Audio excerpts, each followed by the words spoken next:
प्रणाम इस महान धरती को और आप सबके इस गुरु माता पिता को, बच्चों और बुजुर्गों, राम राम। आज मैं आपको एक ऐसी बात बताने जा रहा हूं जो आपकी उन्नति में एक बहुत बड़ी बाधा है, लेकिन सामान्यतः हम उसे समझ नहीं पाते। आपके हाथ पर उसके चिन्ह स्पष्ट आते हैं और यदि आपके हाथ की रेखा कुछ वैसी हो तो आपको अपने व्यक्तित्व में, अपने व्यवहार में बहुत आमूलचूल परिवर्तन करना होगा, अन्यथा ज्ञान और उन्नति के मार्ग से आप बहुत भटक जाएंगे।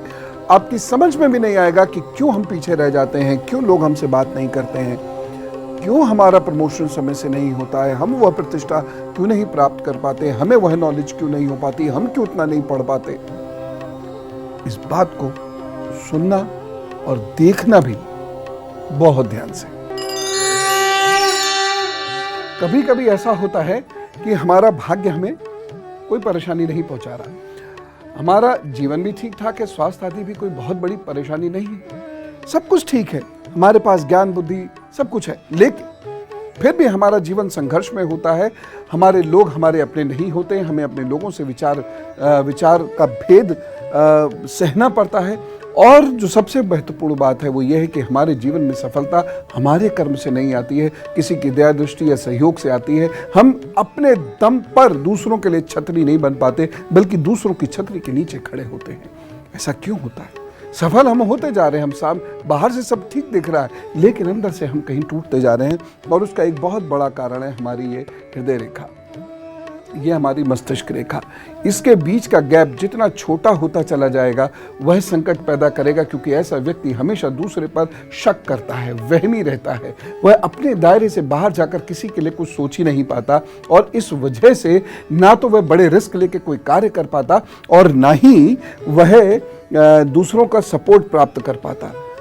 वहीं यदि ये गैप बहुत बड़ा हो जाए तो भी अच्छा नहीं होता, क्योंकि ऐसा व्यक्ति अति का भावुक होता है। अब बच्चों, खास तौर से मैं आपसे कहना चाहूंगा, यदि आप अति के भावुक हैं, भावुक होना बुरा नहीं है, भाव प्रधान तो मनुष्य को होना ही चाहिए, क्योंकि वही उसके अंदर इंसानियत, करुणा, दया आदि चीजें लेके आती है। भाव तो होना ही चाहिए, लेकिन भावुकता में बह जाना ये इसकी वजह से होगा जब ये गैप बहुत बड़ा हो जाएगा। कितना बड़ा हो जाएगा? करीब 1 इंच के आसपास या उससे भी आगे। अति की भावुकता वाला बच्चा क्या करेगा? वह विद्यार्थी पढ़ेगा नहीं, जब भी संकट आएगा वह रोना शुरू कर देगा, जब भी उसके ऊपर काम आएगा वो किसी से फोन पर बात करने की कोशिश करेगा, जब उसके ऊपर कोई टारगेट आएगा वह अपनी ऊर्जा को दूसरों से बात करने में, उसे शेयर करने में बिताने लगेगा। उसके मन में हमेशा ऐसे भाव आते चले जाएंगे कि मैं उससे बात कर लूं, उससे बात कर लूं। काम शुरू हुआ कि बहुत सारा काम आया तो काम से तो दूर हो गए, झाड़ू सफाई पोंछा पाछा वो सब करने में अपनी ऊर्जा वेस्ट कर दी। इसी प्रकार अजीबो गरीब कुछ ये हरकतें करने की वजह से इनके जीवन में कभी भी स्थिरता और स्थायित्व नहीं आता है। ऐसे लोगों को काम मिलेगा भी तो यह काम को किसी और चीज में उड़ा देंगे। जरा सा दुख आया किसी से लिपट के रोना शुरू कर दिया, जरा सा सुख आया किसी से लिपट के रोना शुरू कर दिया। हमेशा अपने मन की बातें बताने में, दूसरों में इंटरेस्ट इतना ज्यादा लेते हैं कि ये अपनी प्रैक्टिकल लाइफ से दूर हो जाते हैं, और इनके जीवन में इस वजह से इतना संघर्ष उत्पन्न होता चला जाता है कि जिसकी है कल्पना भी नहीं कर सकते। असफल ऐसे ही नहीं हो जाते, कहीं बहुत सारी खामियां हमारे अंदर भी होती हैं जो हमारे भाग्य को प्रभावित करती हैं। ऐसी एक और खामी सुनिए। अगर ये आपकी मस्तिष्क रेखा ऐसे आती है, यानी यहां से यहां तक ये जुड़ी हुई है, बहुत ज्यादा जुड़ी हुई है और ऐसे करके जुड़ी हुई है, ऐसे में आप डिसीजन ले ही नहीं पा रहे हैं। आपको क्या करना है ये हमेशा क्या कोई दूसरा आपको समझाता रहेगा? आप कभी खुद कोई डिसीजन नहीं लेंगे। इनडिसिसिवनेस, अनिर्णय की स्थिति में आप हमेशा रहेंगे। अगर ऐसी स्थिति आपकी हमेशा रहेगी तो तरक्की क्या होगी? क्या ये भाग्य रेखा कितनी भी अच्छी हो, लेकिन आपकी तरक्की में संघर्ष बहुत होंगे और आपकी प्रतिष्ठा लगातार छिन्न भिन्न होती चली जाएगी। लोग आपकी इज्जत, यहाँ तक कि आपका जीवन साथी तक आपकी इज्जत आसानी से नहीं करेगा। आपके बच्चे भी आपकी प्रतिष्ठा को बढ़ाएंगे नहीं, आपकी इज्जत बहुत ज्यादा नहीं करेंगे। असफलता और संघर्ष एक और खास टेंडेंसी लेके आती है, वह भी आप जरूर जान लेना बच्चों, क्योंकि जिंदगी में सफलता के लिए समझ तो बहुत आवश्यक है। वह स्टेट ऑफ माइंड यदि आपके पास नहीं है तो आप होते रहो कितने भी गुणवान, होते रहो कितने भी आप काबिल, कितने भी डिग्रीधारी आप होते रहो, कितना भी अनुभव आपके पास क्यों ना हो, जब काम करने का वक्त आएगा तब आप बिखर जाओगे, किसी का सहारा ढूंढने लगोगे। वृक्ष बनो बच्चों, लता बन के कोई जिंदगी नहीं जी सकता। अभी बताता हूं एक और खास हाथ, जिसमें यदि आपके हाथ में वह लक्षण है तो बहुत परेशानियां होती हैं। यही वो मन है जिसके हारे हार हो जाती है, जिसके जीते जीत हो जाती है। कुछ और समझिए, इस चीज को देखिए। हाथ का यह हिस्सा यदि चपटा है या यह हिस्सा बहुत ज्यादा गोल है और यहां से उठा हुआ भी है, बहुत ज्यादा गोल है, यहां से उठा हुआ भी है, तो ऐसा व्यक्ति बहुत काल्पनिक होता है, बहुत ज्यादा भावुक होता है और हमेशा भावनाओं में रहता है। आप संत तो बन सकते हो, लेकिन ये कोशिश करो कि अच्छे प्रोफेशनल बन जाओ, वो नहीं हो सकता। ये कोशिश करो अच्छे व्यापारी बन जाओ, वो नहीं हो सकता, क्योंकि आप व्यवहारिक हो ही नहीं। आप देवता हो सकते हो, लेकिन मनुष्य होना आपके लिए बड़ा मुश्किल हो जाएगा, क्योंकि आप व्यवहारिक नहीं होगे। सोच का दायरा बहुत ऊंचा होगा। ऐसे में क्या करना है आपको? आपने सोचना ही है, आपने इतना अध्ययन करना है, इतना अनुभव बटोरना और सब दुनिया को लुटा देना है। लेकिन आप सोचो आप व्यापार कर लोगे, आप सोचो आप नौकरी कर लोगे। ये स्थिति वाले लोगों को एक चीज और रहेगी, इनको हमेशा कफ रहेगा, इनकी बोलने की जो टेंडेंसी है वो नेशनलाइज रहेगी, नाक से आवाज आएगी इनकी, और ये हमेशा कफ से, गले की परेशानियों से, सर की परेशानियों से पीड़ित रहेंगे। ये व्यक्ति वैज्ञानिक नहीं हो पाता, ये थोड़ा सा ध्यान देने की जरूरत है।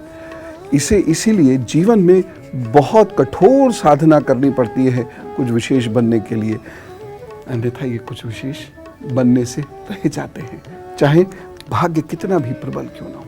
इसलिए मैं कहता हूं बार बार, भावुकता में बह के निर्णय न लो। राशि में बताता हूं ना कई बार, भावावेश में आकर कोई निर्णय मत लो, भावावेश में आकर वाहन मत चलाओ। यही है लॉजिक और रीजनिंग, तार्किक क्षमता, ये हमेशा आपके लिए रहनी चाहिए, और ये रहते हुए आप विनम्र बने रहो, ये व्यवहारिकता। और अब गुरु मंत्र देखिए, 2-3 महत्वपूर्ण बातें देखिए। अगर आपकी भाग्य रेखा से यहां चली जाती है और इससे नीचे बहुत सारी रेखाएं जा रही हैं, तो दुनिया से बहुत ज्यादा प्यार निजी तौर पे मत करना। यहां जो शब्द मैंने लिया है ना, पर्सनल, वो ध्यान में रखिएगा। पर्सनल, आप सारी दुनिया से प्यार करना, निजी अपेक्षाएं किसी से नहीं रखना। आप तो देवता हो सकते हो, लेकिन पूरी दुनिया तो नहीं हो सकती।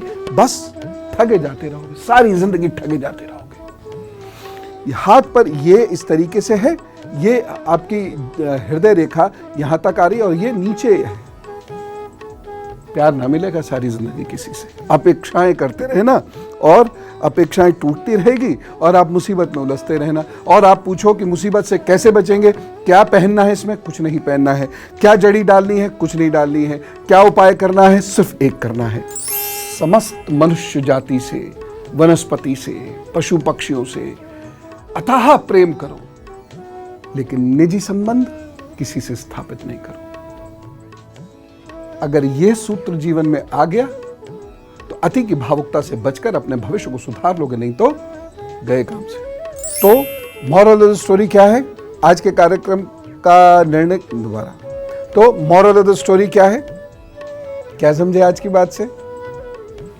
भाव, सहृदयता, स्पंदन क्रिएटिविटी को जन्म देते हैं, आपको दयालु और करुणामय बनाते हैं। लेकिन भाव में बहकर क्या जन्म, किस चीज का जन्म होता है? बेवकूफी का, और वह आपको कमजोर करती है, आपकी तर्क क्षमता को खत्म करती है, और फिर आप ना अच्छी गृहस्थी से जुड़ पाते हो, ना अच्छे से दोस्तों से जुड़ पाते हो, ना नौकरी व्यवसाय अच्छा कर पाते हो, है ना? इसलिए समत्व की प्राप्ति का प्रयत्न कीजिए, कृष्ण जी कहते हैं। समअवस्था, ध्यान, साधना, अध्ययन, स्वयं का, वातावरण का, और एक निश्चित लक्ष्य लीजिए और उस पर काम कीजिए। रास्ता वो दिखाएगा आपको। चलो खुश रहना। राम राम, नमस्कार।